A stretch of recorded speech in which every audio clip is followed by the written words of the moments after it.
창세기 39장 7절로 18절.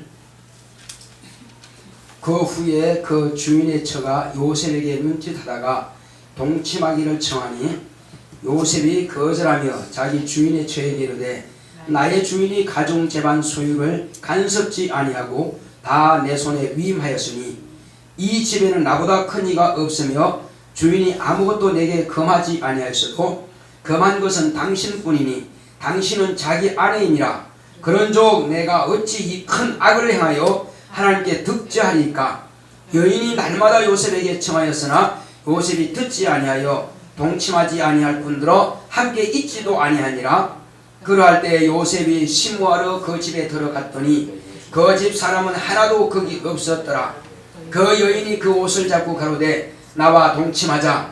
요셉이 자기 옷을 그 손에 버리고 도망하여 나가매 그가 요셉이 그 옷을 자기 손에 버려두고 도망하여 나감을 보고 집 사람들을 불러서 그들에게 이르되 보라, 주인이 히브리 사람을 우리에게 데려다가 우리를 희롱하다 하게 하도다. 그가 나를 급간코자 내게로 들어오기로 내가 크게 소리 질렀더니 그가 나의 소리 질러 부름을 듣고 그 옷을 내게 버려두고 도망하여 나갔느니라 하고 그 옷을 곁에 두고 자기 주인이 집으로 돌아오기를 기다려 이 말로 그에게 구하여 가로되 당신이 우리에게 데려온 히브리 종이 나를 희롱코자 내게로 들어왔기로 내가 소리질러 불렀더니 그가 그 옷을 내게 버려두고 도망하여 나갔나이다. 아멘. 참 세상에 이런 일도 있습니다. 얼마나 예매한 일입니까 이게. 자, 하나님은 위기를 극복할 수 있는 자를 쓰십니다. 하나님은 위기를 극복할 수 있는 자를 쓰신다. 제발합시다. 시작. 하나님은 위기를 극복할 수 있는 자를 쓰신다. 하나님은 위기를 극복할 수 있는 자를 쓰신다. 하나님은 위기를 극복할 수 있는 자를 쓰신다. 하나님께서 쓰시는 자를 몇 면을 보게 되면은 아무나 쓰시는 것은 아닙니다. 어떤 위기와 어떤 고난이 와도 반드시 하나님 말씀을 우선할 수 있는 자, 누가 뭐라 해도 하나님의 말씀을 최우선으로 두는 자, 그를 하나님께서 들어 쓰시는 것입니다. 하나님은 일을 진행하실 때에 당신이 임의로 그냥 인간의 생각과 의지와 다 무시해버리고 그냥 당신의 뜻대로만 하시는 것이 아니라 우리 인간을 당신의 쓰시는 일에 동참시키신다는 것입니다. 이것을 다른 말로 하면은 하나님의 섭리라 하는 것입니다. 하나님께서 일을 정하실 때는 경륜이라 하는 것이고요. 이 경륜은 누구의 간섭도 받지 아니하고 하나님 당신만이 정하신 뜻이 있습니다. 그래서 다른 말로 하면은 하나님의 의도라, 하나님의 뜻거인이라 하죠. 하나님의 설계도라 하는 거죠. 그러니까 하나님의 설계도를 다 만들어 놓으시고 미리 만들어 놓으시고 그 일을 진행함에 있어서 우리 인간을 당신의 도구로 쓰신다는 것입니다. 모든 동식물들은 인간을 위해서 지어 놓으셨지만 그러나 인간은 하나님을 위해서 지으신 것입니다. 우리 그것을 초월하면 안 됩니다. 어떤 사람은 인본주의가 그랬습니다. 하나님께서 모든 것을 다 인간을 위해서 하신다고, 인간을 위해서 하신다고 그렇게 말하는 사람이 있습니다. 우리는 첫 번째가 뭐냐 이겁니다. 하나님께서 우리 인간을 위해 주시지만은 첫 번째는 아니라는 것입니다. 자, 주인이 말이요 돼지를 키우는데 주인이 직장 다녀가지고 월급 타가지고 사료 사가지고 돼지를 먹여줍니다. 그러면 주인보다도 돼지가 더 중요한 겁니까? 자기가 땀 흘려 벌어가지고 월급 타가지고 말이요 사료 사가지고 돼지를 먹인다니까요. 그러면 주인이 더 중요한 거예요? 돼지가 중요한 거예요? 돼지의 생각을 볼 때는 내가 주인보다 낫다는 거예요. 저가 땀 흘려가지고 일해가지고 나를 갖다가 밥 사주니 말이요. 자기 돼지 생각은 그렇다 이겁니다. 그런데 과연 그러냐 하는 것입니다. 그건 아니거든요. 주인이 그렇게 하는 것은 장차 이 돼지를 비싼 값에 팔아가지고 사료사료 먹이는 것 빼고도 남은 있으니까 하는 겁니다. 남지 않은 거 뭐로 거기 하겠어요. 그러니까 돼지를 키울 때는 돼지를 중요하죠. 새끼도 낳아야 되고 살도 빨리 크고 살도 찌야 되고 다 중요하죠. 팔아먹으려니까 아니면 새끼 빼려니까.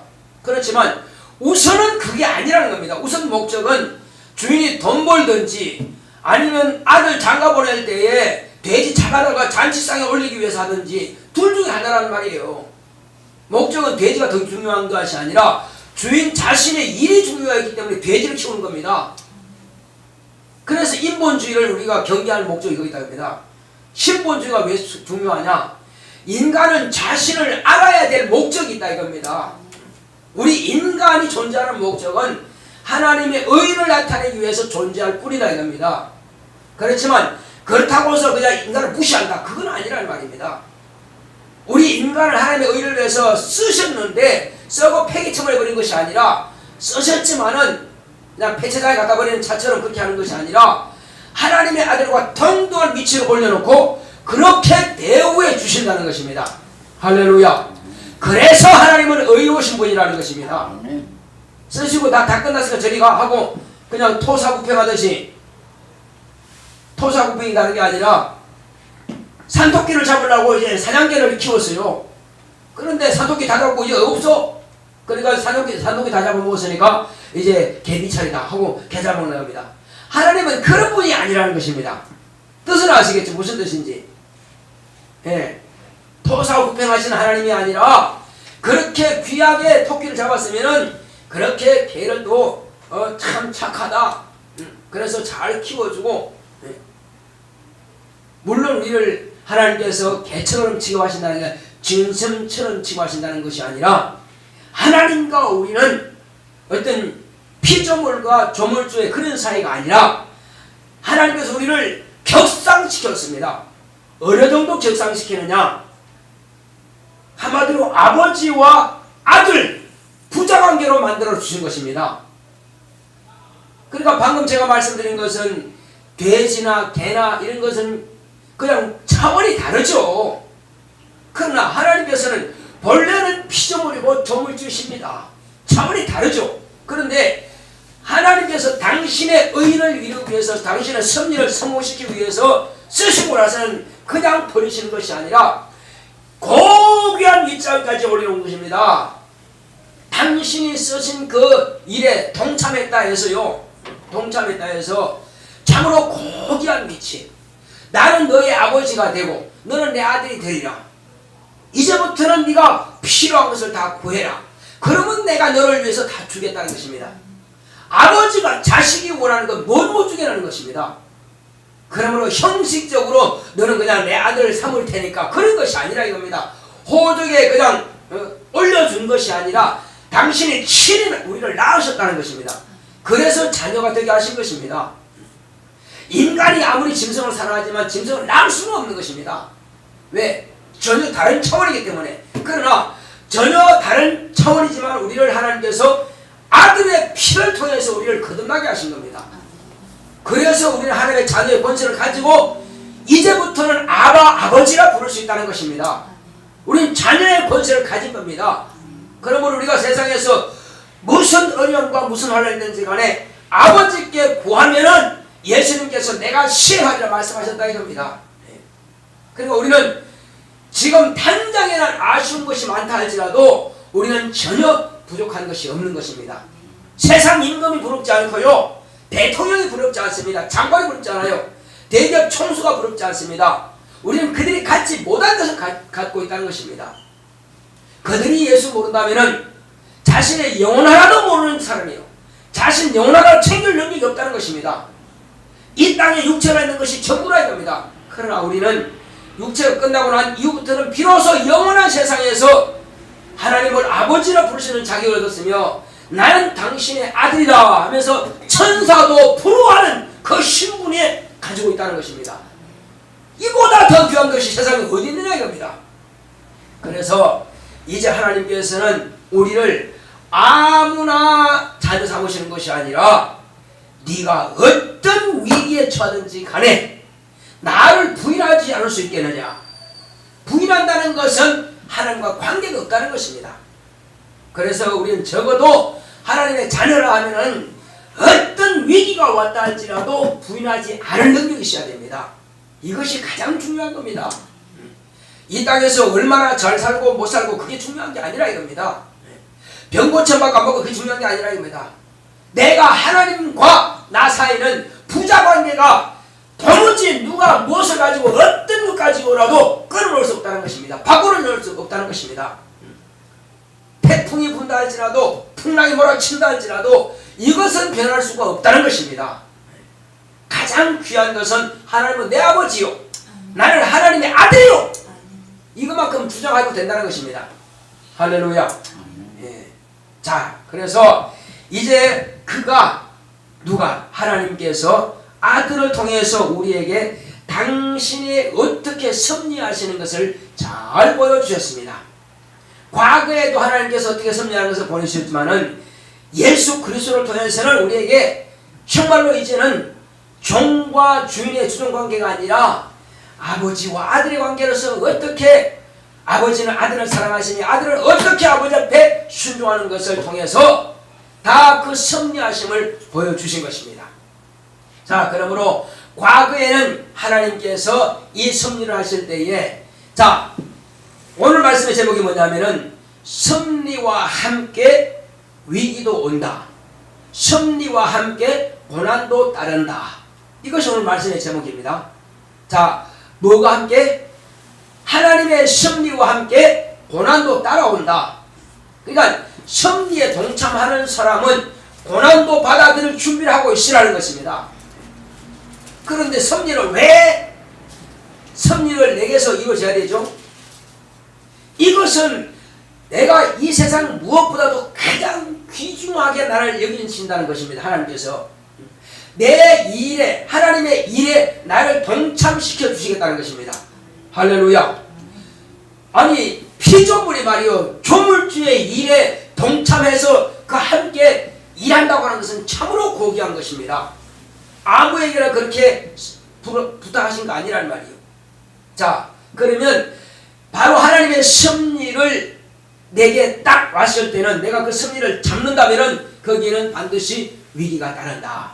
자, 그래서 오늘 이 사실을 가만히 보게 되면요, 요셉은 어떤 사람이라고 그랬어요? 자기 아버지 집에서는 아버지로부터 가장 귀하게 여김받은 아들이라고 그랬습니다. 그런데 하나님께서 이 요셉을 쓰시기로 섭리하셨다는 것입니다. 할렐루야. 어떻게 쓰실 거냐? 제 마지막 결을 말씀드립니다.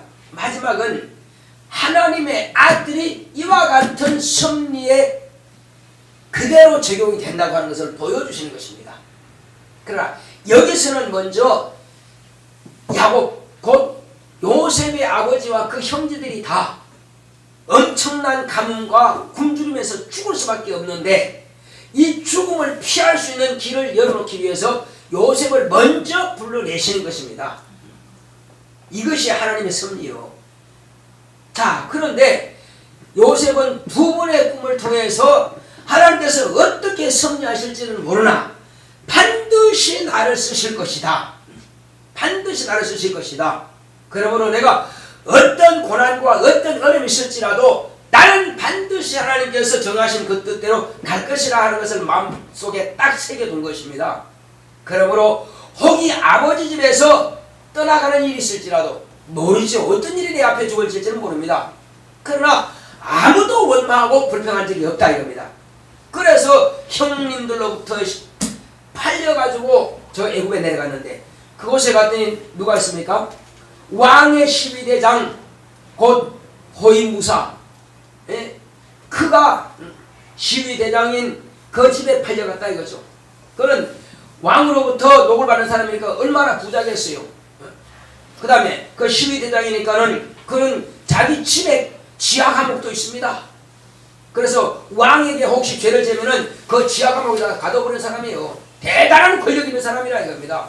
누구도 그 도전할 사람 없습니다. 왕이 총애한 사람이기 때문에. 자, 그런데 그 집에 팔려갔어요.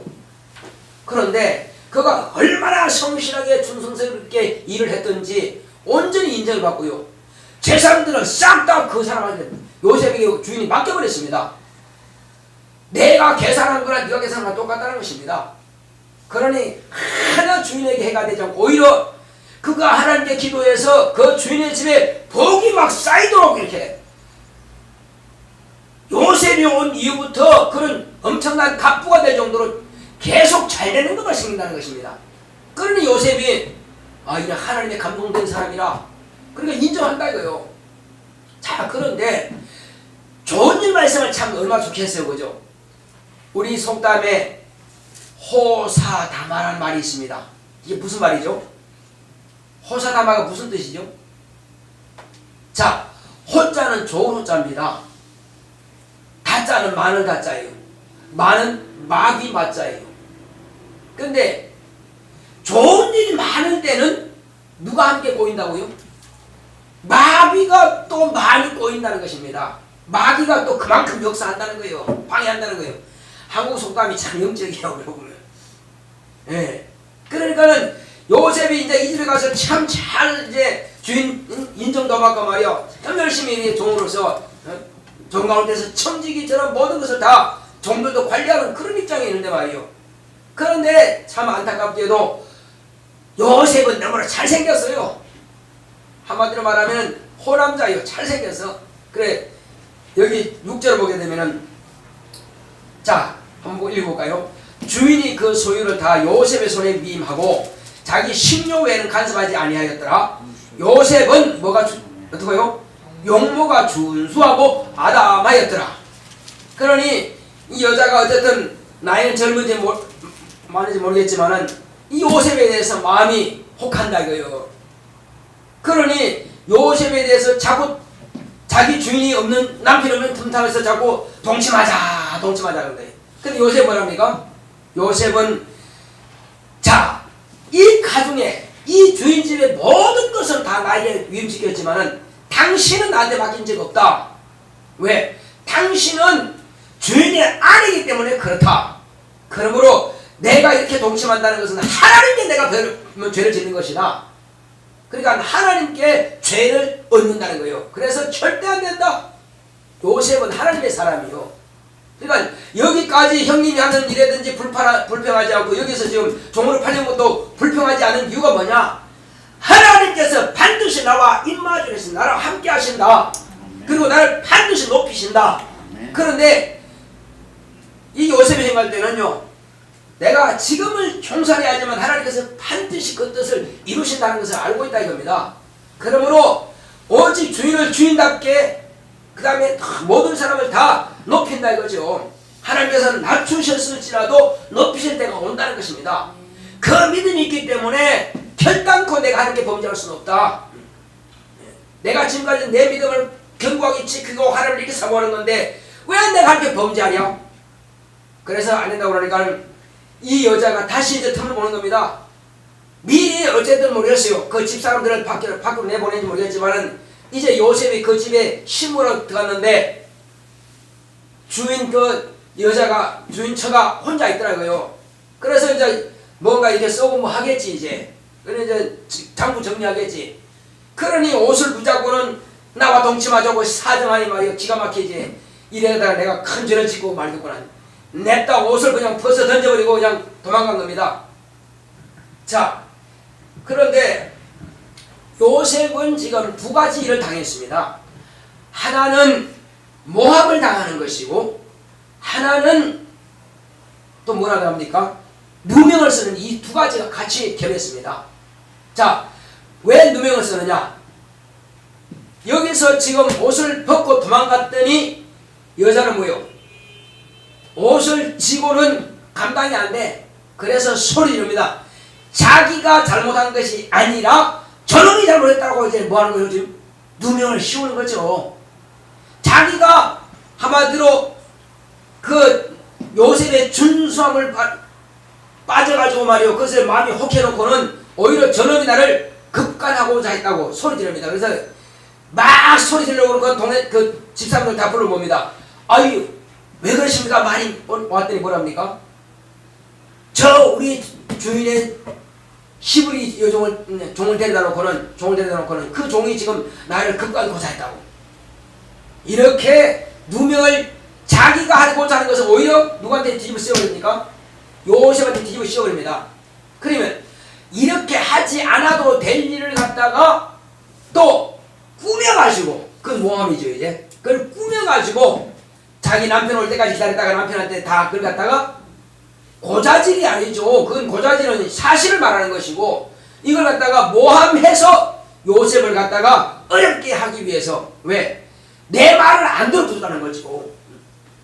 저는 종놈인데 말이요, 내 말대로 이렇게 내가 원하는 해줘야 되는데 안 해주니까 는 성질난 거예요.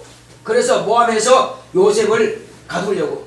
그러니까 주인은 뭐 종은 하나의 재산과 같은 거니까, 이런 놈이 어디서 내가 배은망도 가지고 유먼부득이지, 내가 이렇게 얼마나 지름을 대우했는데 말이요, 감히 이놈이 하겠죠. 자, 어쨌든 그러나 이것은 다음 주에 할 이야기고, 이렇게 해서 요셉은 지금 뭐까지 다 당했죠? 하나는 그 주인의 처한테 누명을 뒤집어 쓰임을 받고, 또 하나는 뭐요? 이제 모함까지 당하고, 두 가지입니다. 자, 이것은 지금 어디까지 가느냐? 잘 보겠습니다. 자, 우리는 하나님의 섭리 안에 내가 들어가려고 하면, 하나님께서 말씀하신 그 들어가면은 분명히 위기는 따라오게 되어 있습니다. 무슨 위기가 있느냐? 다윗이 기름 붓고 왕을 삼으려고 그러는데, 근데 다윗은 쉽게 왕이 됐습니까? 안 되죠. 사울 왕한테 얼마나 죽을 고비를 많이 당합니까? 또 아브라함을 하나님께서 택하셔서 아브라함을 복 주시려고 택하셨죠. 근데 그냥 복 받았습니까? 자기 아들 독자를 갖다가 번제로 투리하는 그런 이제 위기가 처한 겁니다. 자, 그런 고난이 오는 것입니다. 그러나 그걸 피해가면 못 받는 것이고, 섭리를 못 받는 것이고, 그러나 정면 돌파하는 거예요. 그래, 하나님께서 원하신 대로 드려야지. 거기다 다른 어떤 생각도 개입하지 않고 자기 아들을 독자를 번제물로 드릴 때 하나님께서 받으신 것입니다. 이제 네가 진실로 하나님을 경외하는 내가 보았다 하신 겁니다. 야곱도 마찬가지예요. 야곱도 마찬가지로 그렇게 복을 사모했지만은, 복을 사모하는 자에게는 뭐가 옵니까? 섭리가 오죠. 복을 사모하시니까 섭리가 옵니다. 섭리가 오는데 뭐가 같이 따라와요? 위기도 같이 따라오는 거예요. 자기 아버지 집에서 편안하게 어머니 사랑받다가 말이에요, 갑자기 복을 받으려고 하니까 쫓겨나가는 거죠. 외삼촌 집에 가서 20년 동안이나 종살이 하면서, 물론 갑부가 돼서 하지만 그냥 돌아옵니까? 또 형님이 그를 400년 자기 돌아오고 그를 죽이려고 그러죠. 이렇게 위기가 온다 이겁니다. 마지막 때는 이제 하나님과의 정면승부로 하는 것입니다. 하나님, 나를 여기서 그냥 버리지 마시고 살려주셔서. 밤새 기도하는데 그 어떤 사람은 다리를 붙잡고 있습니다. 그게 천사죠. 노라고, 지금 해가 떠니까 노라고. 그러나 당신 나를 축복하지 않으면 내가 놓지 않겠습니다. 그러니 천사는 이제 올라가야 되고 환도뼈 쳐가지고 이제 절개 만들었습니다. 있는 힘도, 걸을 수 있는 것도, 도망갈 수 있는 것도 다 포기했습니다. 이제는 하나님께서 저를 축복하지 않으면 살 길이 없습니다. 그래서 네 이름이 뭐냐? 바로 간사한 자, 사기꾼, 그리고 한마디로 차남, 이런 뜻으로 말이요, 둘째, 이런 뜻의 야곱이 있습니다. 이제 야곱이라 하지 마라. 너는 차남도 아니고 사기꾼도 아니고 발꿈치 잡았다 그런 것도 아니고, 너는 바로 하나님과 대면해서 네가 이겼다. 너의 간구가, 너의 기도가 하나님께 바로 상달이 되었다는 것입니다. 할렐루야. 그래서 하나님을 마음을 움직여서 네가 그 기도를 응답받았다는 것입니다. 지금부터는 바로 너는 뭘 한다고요? 이스라엘을 하라. 이스라엘을 하라. 그렇습니다. 이때로부터 이제 이스라엘, 곧 분열은 하나님의 얼굴이라는 뜻이고, 내가 하나님의 얼굴을 보았다는 뜻이고, 분열의 아침, 바로 하나님의 얼굴을 본 그 아침에 그건 새로운 이름을 받은 것입니다. 하나님과 겨루어서 이겼다 이거는. 어떻게 겨룹니까? 기도를 통해서 하나님의 마음을 움직였다는 것입니다. 그러니까 이러한 위기를 성명선고에서 끝까지 이기고 승리하는 자만이 이스라엘 이름을 받는 것입니다. 자, 그런가 하면은 마리아는 어떻습니까? 마리아도 참으로 복을 사모했죠. 복을 사모하지 않은 자에게 복 주신 일이 없습니다. 무엇 심든지 간에 심는 자에게 주신 겁니다. 할렐루야. 전사님 복 사모하세요? 권사님 복을 사모하세요? 대답은 빨리 해 가는 겁니다. 권사님 복 사모하세요? 권사님 복을 사모하세요? 크게. 자, 복을 사모하시는 분만 아멘 크게 시작. 복을 사모합니까? 아멘. 아따 참 주시겠다. 아유 이 천장 좀 덜썩덜썩하게 좀 크게 해요. 그럼 빨리 받게. 자, 복을 사모하십니까? 아멘. 아이 그렇죠. 좀 시원하게 좀 하셔야지 이렇게. 예. 바로 그런 겁니다. 사모하는 자에게 복을 주시는 겁니다. 예. 복을 주실 때는 섭리에 순종할 때 오는 것입니다. 섭리에 순종할 때는 섭리는 뭐도 같이 따라온다고요? 고난과 인기. 고난이 따라와요. 그게 안 따라와서는 참 좋겠는데 그게 따라온다 이겁니다. 그러니까 하나님께서는 고난을 겸하여 주시는 것이 아니라 고난을 줄 목적은 없는데 마귀가 거의 개입시킨다니까요. 반드시 개입시킵니다. 그런데 하나님께서는 그걸 갖다가 나쁘다 하지 않고 고난을 담당하도록 허락하시는 겁니다. 할렐루야. 담당했을 때야 비로소 시험에 합격, 그래서 승리를 맡기신다는 것입니다. 마찬가지요. 자, 예수의 모친 마리아도 그렇게 복을 사모했더니 말이요, 복을 사모했더니 하나님께서 비로소 은혜를 받은 자야. 바로 은혜를 받은 여자요. 이게 복이 있도다. 이게 무슨 인사냐? 이게 무슨 인사냐? 자, 지극히 높으신 하나님의 능력이 너를 덮으시리니 나실 바 거룩한 자는 누구라고 그랬어요? 예수라 하라. 예수라 하라. 그러므로 예수는 저희 백성을 저희 위해서 구원할 자이십니다. 너희 조상 아브라함에게 약속하시던 그 하나님이 너를 기억하사 너를 통해서 그 대적의 물을 얻는 자, 천한 만민이 복을 받을 자, 바로 그분이 오신다는 것입니다. 그러니까는 나는 사내를 알지 못하니 어찌 이런 일이 있을 수 있습니까? 했을 때 바로 하나님께서 지옥에 높으신 이의 능력이 너를 덮으시니 나실 바 거룩한 자는 바로 하나님의 아들이 그리라. 바로 그 아들을 잉태하겠다는 것입니다.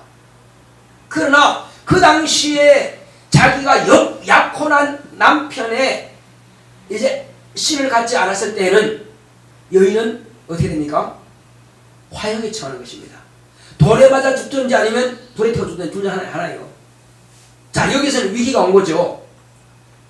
바로 고난의 시작입니다. 섭리를 받아들이게 되면은 불에 태워 죽든지 아니면 화형에 처하든지. 요셉은 이걸 알고 나와는 관계를 가만히 끊고서 전혀 나와는 약혼한 사이가 아니었다고 하는 것을 하기 위해서 가만히 끊고자 하는 그런 마음을 가졌어요. 그런데 하나님께서 그 마음을 보셨어요? 안 보셨어요? 보셨죠? 하나님께서 가브리엘 천사를 보내갖고 다윗의 자손 요셉아, 네 아내 마리아 되는 걸 두려워 말라. 이는 성령으로 잉태된 자라. 할렐루야. 그렇습니다. 그때야 비로소 요셉은 알고 하나님께서 내 마음을 보셨구나. 그렇다면은 이는 나실 바 거룩한 자 하나님 아들이 그리라 말씀하시니 이후부터는 하나님 아들이 낳기까지 동침치 아니했더라. 할렐루야. 그래서 위기를 받아들인 그 마리아는 비로소 하나님께 찬양하는 것입니다. 이제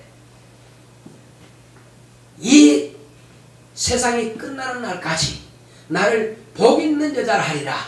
할렐루야. 자, 제가 여러분들에게 한 가지 여쭤보겠습니다. 하나님께서는 반드시 그 섭리를 이루기 위해서 인간을 택하신다 그러는데, 남자와 여자가 두 부류가 있는데 하나님으로부터 가장 섭리에 귀하게 쓰임받는 부류가 똑같겠지만은 그 1번, 2번 번호를 매긴다면 남자가 섭리에 가장 귀하게 쓰임받았을까요? 여자가 가장 귀하게 쓰임받았을까요? 우리 과사님 한번 자존심 한번 부려볼까요? 1번. 예? 1번. 그러니까 남자 여자냐 누구요? 남자. 또 우리 박사님, 우리 서유사님, 예, 후보자를 받습니다. 왜냐하면은 하나님께서 인간을 만드신 첫째 목적은 하나님의 아들이 세상에 말씀 육신이 되어 입고 오시기 위해서 여자가 필요했던 것입니다. 여자가 아니고 남자 혼자라서는 낳지 못합니다. 그래서 여자의 후손이라고 하는 것입니다. 여자의 후손이라고 하는 것입니다. 하나님의 아들이지만 여자의 몸을 통해서 오신다. 그러니까 하나님께서는 여자의 태를 빌려서 쓰시기 위해서 인간을 만드신 것입니다. 목적은 거기 있는 거예요. 그래서 마리아는 자기가 위기가 왔지만 그러나 최고의 승리에 쓰임받는 도구가 된 것입니다. 천한 많은 여인이 갈지라도 마리아를 만세에 나를 복 있는 자라 할지라. 아멘. 가난한 집안에 태어났지만은 한마디로 왕손이지만은 이제 지금은 왕권을 갖지 않았습니다. 그 당시에는요. 다른 왕이 헤롯이라는 왕이 있습니다. 네. 총독에 또 있어요. 가이사 황제가 지배하고 있습니다. 그러나 예수님은 본래 다윗 왕조로부터 내려오는 그 가문이었습니다. 그렇지만은 멸문이 됐지만은 왕과는 멸문이 됐지만 그러나 영원히 왕노할 지혜가 오신 겁니다. 할렐루야. 세상 임금은 시간이 지나면 끝나고 유효기가 있지만은 언젠가는 그 왕과 다 없어지지만 그러나 하나님의 아들은 다윗에게 하나님께서 말씀하신 대로 내 후손이 영원토록 왕노릇 할 것이다. 할렐루야. 영원한 왕이 될 것이다. 예수님은 영원한 왕이시며 영원한 제사장이십니다. 할렐루야. 그러니 마리아가 복이 있다는 것입니다. 영원한 왕, 영원한 제사장을 낳으신 분이 말이에요. 얼마나 복이 있어요. 그 태가 복이 있는 겁니다. 그러니까 위기를 알고 하나님 내가 죽는 게 겁이 나요. 안 되겠습니다. 남들한테 주시도록 끝난 것입니다. 그렇지만은 오직 죽으면 죽으리라고 그 섭리에 동참해서 아멘 했더니 주의 계집종이 오니 주의 말씀이 내게 이루어지사이다 했더니 그대로 그에게는 섭리가 임하였고 두려운 고난이지만 두려움은 끝났습니다. 아멘 한 그 믿음이 모든 두려움을 놓아 쫓아버린 것입니다. 이겼습니다. 하나님께서 보증하시고 하나님께서 보장해 주신 것입니다. 하나님께서 지켜주신 것입니다. 그러니 위기가 왔을 때는 하나님께서 어디로 가라 다 지시한 대로 했더니 마리아와 그 아이는 평안한 가운데서 승리했습니다. 자, 그러면 마리아만 이 승리가 임했습니까? 위기가 왔습니까? 더 큰 위기가 이제 마리아의 자녀보다도 더 큰 위기가 앞으로 있다는 것을 마리아는 보게 되는 거죠. 언제 봤어요? 언제 더 큰 위기가 마리아 앞에 나타났습니까? 자기의 아들이 누명을 쓰고 요셉처럼 누명도 썼고 모함도 받았어요. 그죠? 누명은 누구 누명 썼죠? 과연 누구 누명 썼어요? 예수님이? 근본적으로는 우리 조상 아담의 죄의 누명을 당신이 썼잖아요. 그리고 저와 여러분들의 죄의 누명을 썼잖아요. 그것은 하나님 아버지의 뜻이었어요. 자, 그런데 모함은요? 모함은 그 당시에 대제사장들과 서기관들과 장로들과 또 온 유대인들이 예수님을 모함했습니다. 뭐라고 모함했어요? 자, 성전을 헐고 사흘에 다시 짓는다고 그랬다. 저가 하나님의 아들이라고 했다. 그거야 유대인들이 니네 법들이 하는 것이고 그것은 로마 법에는 별로 해당하지 않는다. 그건 죄가 안 되는 거죠. 그죠? 그런데 뭐라고 또 모함했느냐? 가이사 황제에게 세를 받지 말라고 했습니다. 이거는 불법이죠. 그런데 과연 받지 말라고 그랬어요? 아니죠. 바쳐라 그랬죠. 또 한 가지, 저가 왕이라고 했습니다. 그건 뭐요? 가이사 황제가 있는데 지가 왕이면 뭡니까? 그러면 반역이죠. 그래서 물어봤잖아요. 네가 이 땅의 왕이냐? 내가 이 땅의 왕인 것 같으면 내 종들이 그냥 도깨느냐? 내가 이렇게 잡히도록 그냥 도깨느냐? 나는 이 땅의 임금이 아니다. 나는 하늘의 임금이다. 했더니 빌라도가 죄가 없다고 합니다. 그렇습니다. 이 땅에서 왕이라고 한 것이 아니라고 그러는데 이거 다 모함입니다. 할렐루야. 세 받지 말라고 한 것도 모함이고, 그 다음에 가이사 황제를 반역하려고 하는 것도 모함이고, 세상 정치에 대해서는 예수님께서는 관여하지 않으라고 하지 않습니까? 그런데 이렇게 해서 모함해서 결국은 만약에 이 사람을 그냥 놓으면은 당신은 가이사 황제 충신이 아닙니다. 그러므로 밀려날 것을 두려워서 그러면 니들이 알아서 해라 그랬습니다. 나는 이 사람의 죄에 대해서는 간섭하지 않겠다. 이 사람 죄가 없는 것을 내가 인정했다는 것입니다. 이렇게 해서 예수님은 요셉처럼 모두 누명도 썼고 우리 죄의 누명, 그 다음에 또 모함도 받고 두 가지나 다 겸해서 쓴 것입니다. 이것을 지금 요셉의 일을 통해서 세상은 음란한 것입니다. 세상은 죄가 관여한 것이에요. 바로 요셉의 주인의 처가 오늘날 세상 사람들처럼 하나님의 아들을 이와 같이 그 죄로 말미암아서 모함과 또 누명도 뒤집어 씌워가지고 죽이는 것처럼 요셉도 그 당시에 이와 같이 당한 것입니다. 그걸 오늘날과 같이 대비돼서 비유로 말씀하신 거거든요. 그러므로 혹이 우리가 이제 교회는 이런 모함이 있을 수도 있고 누명이 있을 수 있습니다. 요셉은 벗으려고 노력하지 않았습니다. 예수님도 벗으려고 노력하지 않았어요. 다만 그러나 나는 이렇게 했을 뿐이라는 것입니다. 나는 세상의 임금이 아니라 하늘의 임금이다. 그리고 죄를 받지 말라 하는 것은 한 적은 없다. 다만 그들이 뭐라고 그러냐? 그들이 말하는 것은 그들이 말할 뿐이다 이거죠. 그걸 어쨌든 내놓는 것, 그 다음에 또 계속 질문했을 때는 침묵하고 말하지 않았어요. 우리는 억지로 누명을 벗으려고 할 필요 없습니다. 억지로 모함이라고 막 따지고 할 필요 없다 이것입니다. 그래서 주님은 침묵하신 것입니다. 그러나 결과는 지금 오늘날 저와 여러분들이 다 예수님을 지금 변호하고 있지 않습니까? 저도 지금 예수를 변호하고 있는 것입니다. 예수님은 죄가 없다고 지금 2000년 지났지만 계속 예수님의 변호자들은 계속 하고 있습니다. 이것이 바로 의인에 대해서는 하나님께서 신원해 주신 것입니다.